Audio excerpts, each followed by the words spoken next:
Okay, so we covered motions. Now we'll move on to operators. Operators are essentially actions which you can take on text. So we won't be covering all the operators.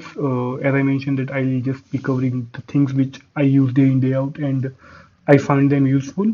So we'll be skipping a couple of other operators. We'll just be covering three operators for now, which is small d for delete, small c for change, and small y for yank. Uh, Okay, so operators by themselves doesn't have much use.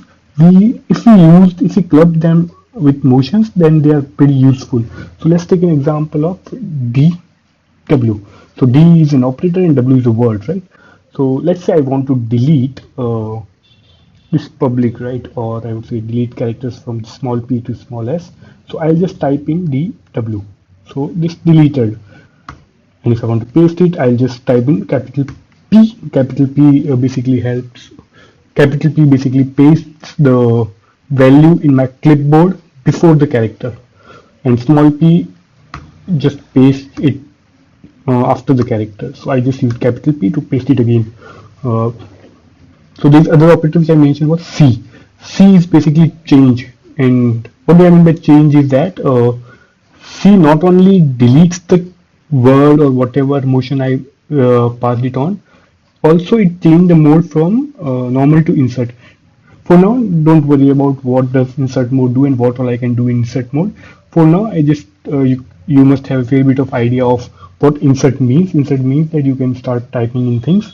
So let's say if I want to change word, I am in insert mode now. I can do cool. So C does that, and let's say I want to yank it. Yank means copy it. So let's say I typed in YW, it just copied it, right? So these are the operators. This is how we can use operators, right? Obviously, you can use other motions with the operators. Uh, let's say I just want to delete till end of the word, then I'll just type in DE, which is deleted the current word till the end of the character. And if I have DW, which will delete all the characters till the starting of the next word.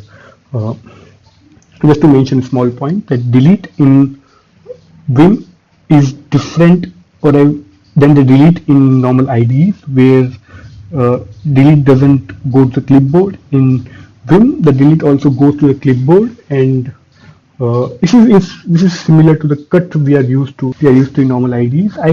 I'll cover how is it similar to the cut command IDs in like later segment of this video.